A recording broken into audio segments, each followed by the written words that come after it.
Welcome to a Warfall field command introductory video. So basically, just to show the basics of the game. So there's a very good and important element of deck building in this game. So basically, you need to first compose your warband. Your warband is composed of a commander, which will grant you different traits. So for example, Saladin is resourceful and witty, so he has access to blue influence cards, which let him draw extra cards, counter spells, and green influence cards, which lets him heal his units, do reinforced strategies and everything for that. Also, each unit has fixed stats, so there's no dice rolling in this game. So basically, for example, he strikes 6, so he does a melee attack worth 6, he moves 3, and basically his special powers and power, he can give a +1 move or +1 attack to any of his units he control, but it uses one action to do so. So that's the Saladin deck.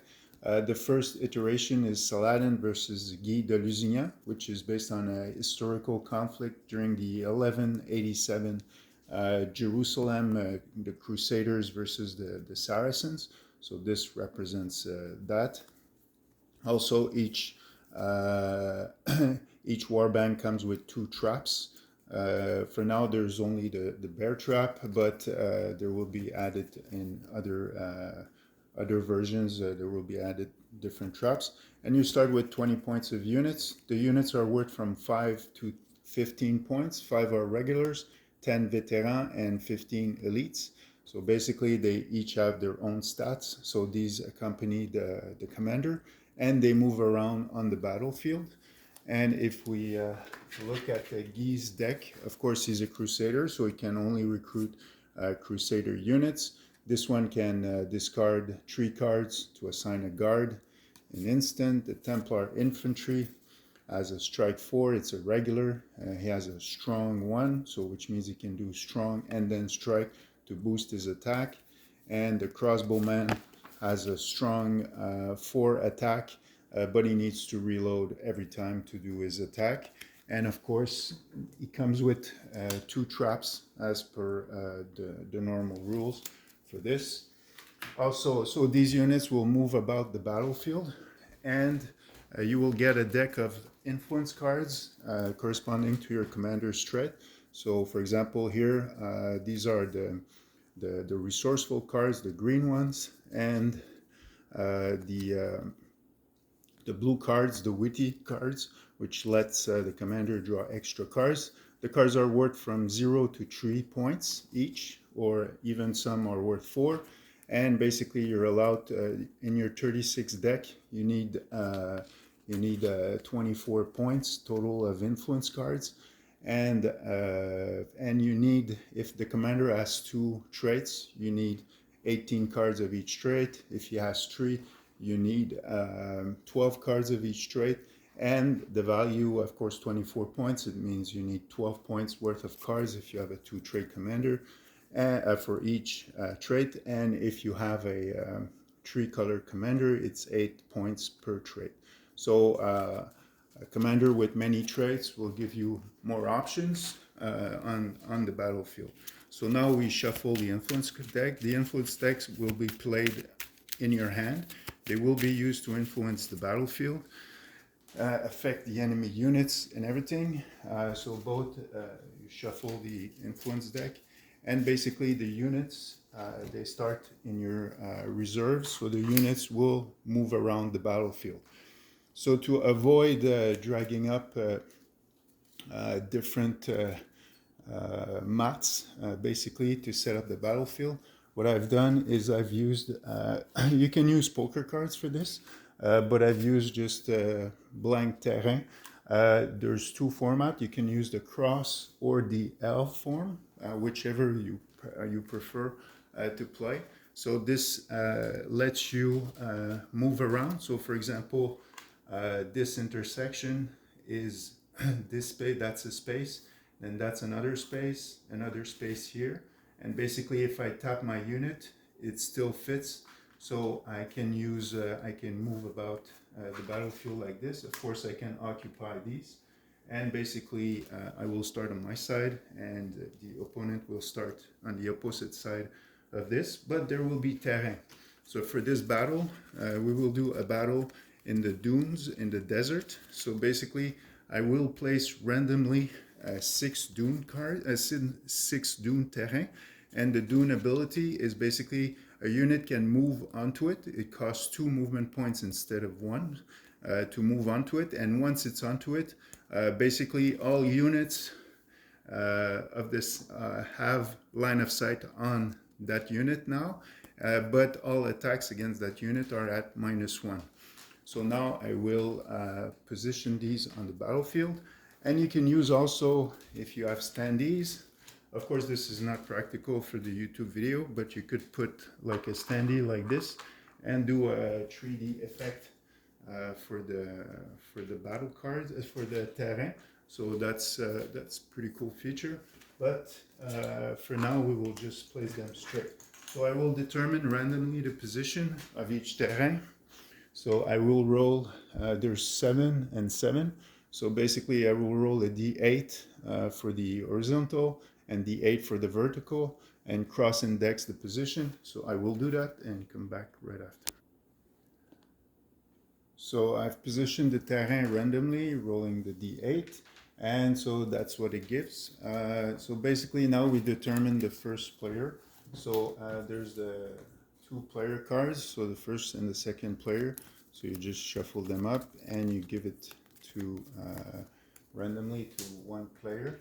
The first player, when he activates, basically to get the first player, you need to, the first player to pass gets the first, and to pass you need to exert, so which means you turn all your units, which means they will be activated, but to start the next turn with the first player card. And the first player has the option of giving his card to the second player. So if he doesn't want to commence this turn, he basically wants the other to activate, he can give his card, but after that it's alternate activation. Alternate 1 unit, yeah, alternates 1 unit. All units starts in their reserves, so basically the reserves I can place them in my hand just for ease of play. So basically I draw 8 cards, so 1, 2, 3, 4, 5, 6, 7, 8. And basically, well, let's say for this example I was the first player, or he gives me the first player, so I can start, and I'll start with this. So basically, for example, this give order, usually I activate 1 unit every turn. So now 1 unit, then he activates 1 unit, so now I can activate 2 if I do that. Falcon banner, if my units, the command post is like an enchant that affects the whole battlefield. So when I kill an enemy unit, I may draw 1 card. So recognition, I can choose 4 random cards in my discard pile and put them back in my deck. So if I have pretty good strike, if I have good cards and I want to see them again. And LT strike, apply +1 to this attack if the attacker has no damage assigned to it, etc. So these are my cards. The opponent will do the same. And the basic rule for this game is you don't have any mana. So basically the cost is specified here. So for example, this one, I need to discard a card of any color, the white. If, for example, this one, Resourceful Healing, I need to discard a green card to play it. So you have to choose which card you want to keep, which card you want to discard. So, and the units start in my reserve, so basically I'll just keep them in my hand. As long as they're in my hand, they cannot be targeted or anything. Also, all units come in face down, so the enemy doesn't know what will be my card. And if, for example, an enemy moves or reinforce and has direct line of sight on a trap, the trap will trigger and do a 8 trap attack on the unit. So traps are very deadly. Or if a unit is stepped or pushed onto a trap, well, basically he's going to be lots of damage. And also, as long as it's face down, all units have access to the move 3, dash 2, peek 1, guard 1, and bolster action that they can do. The bolster lets me have an extra different action the next time I activate this unit. So the traps can move around face down, so I can use them to see. Peek lets me trace line of sight from an adjacent space without revealing my card, and since I can reveal the other card, if I reveal a trap, it doesn't trigger. But if, for example, my trap is here, a unit moves here, has direct line of sight, I reveal it. If it's a trap, it triggers on him. So sometimes you have to take risk, because if it's a unit, well, then you can attack the unit. So for now, we need to reinforce. So since I start, I will reinforce, for example, with my Saracen Vanguard. This guy, when he attacks, I draw a card free, so that's pretty good. And the reinforce is free as an action, and when you activate, you do 2 different actions. So I can move dash, I can move peek, peek guard. The guard lets me add 1 dice to my unit, and if I'm attacked, I can remove the guard to apply a -1 to the +1 to my defense. So, well, first I will play my Falcon Banner, because when I kill an enemy, I'll draw 1 card. So I'll assign this to my command post, which is outside the battlefield. And to play this one, I need to discard another card. So for now, hesitant, the unit guard action is -1, but he can take a shrug action to remove it, but that takes his whole turn. Switch, I can move an influence card assigned to an allied unit to another allied unit, but I don't have much right now, so I'll discard this one to play the Falcon Banner, and then I will reinforce. I could start to get my unit's abilities. I need to empower it. And also, if my card is face down and I want to use, for example, for Saladin, I want to use his empower ability, then I need to show it to the opponent to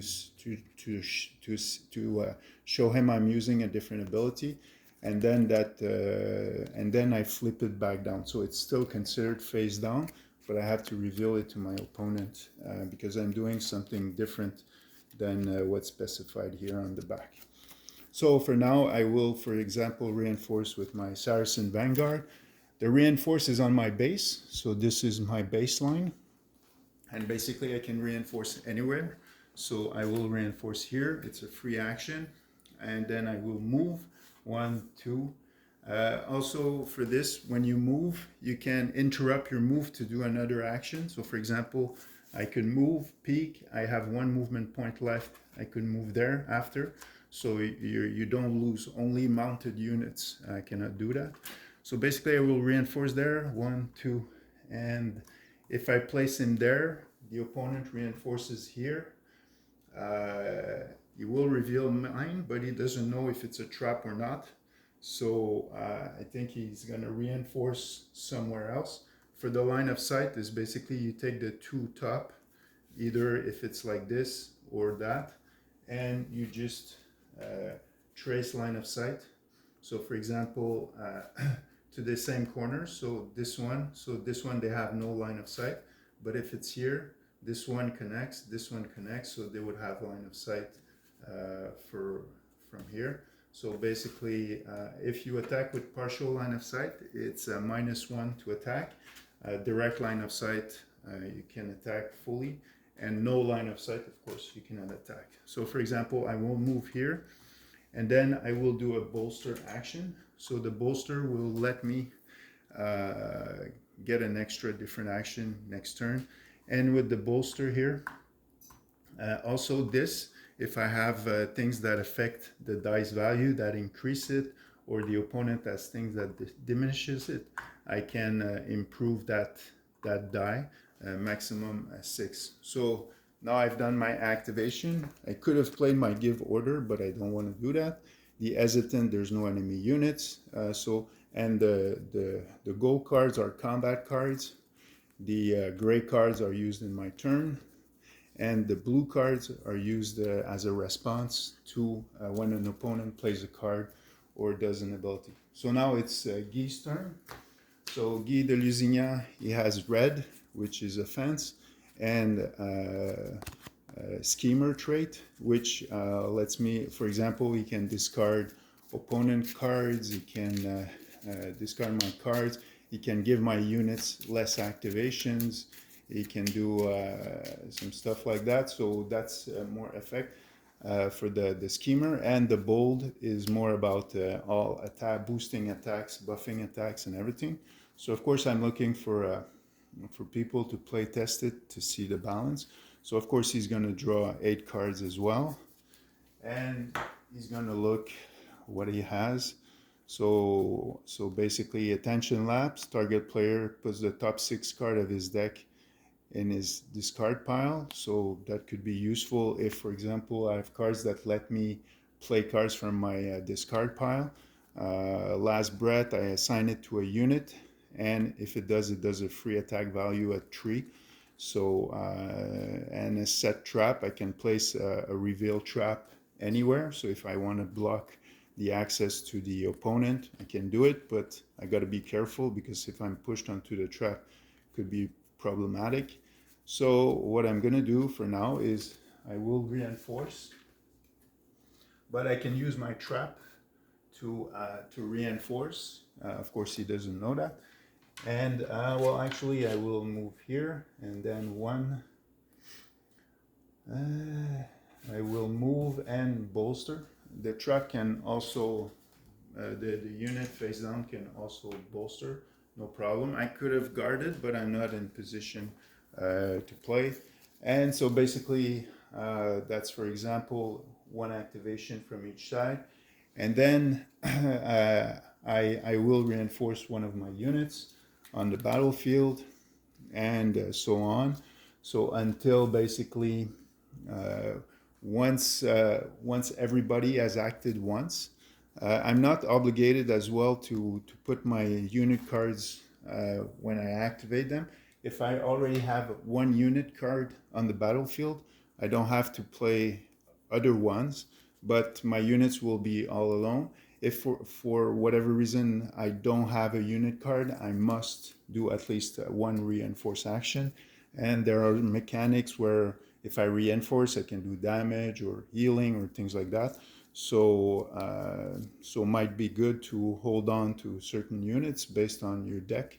And basically, once the turn is over, the first player to pass, which means, for example, let's say it's my turn. I say, okay, I'll pass, so I don't activate. So then I take the first player card, and I cannot activate any of my units. So it would be frozen like this, and my opponent could play all his cards, all his unit cards, activate freely and everything, because he knows he's the second player.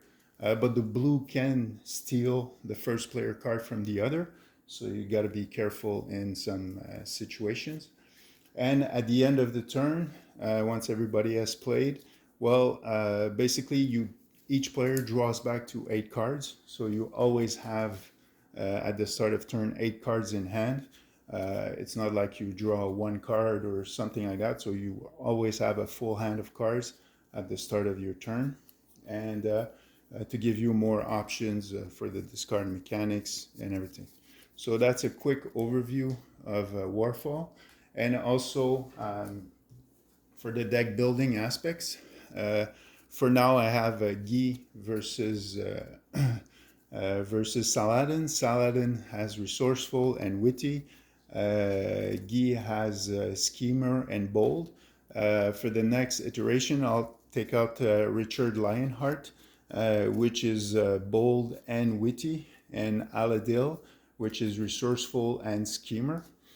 So basically, with the other pre-constructed packs coming out, you will be able to take, for example, for Richard Lionheart, you'll be able to decide if you want to take cards from the schemer deck.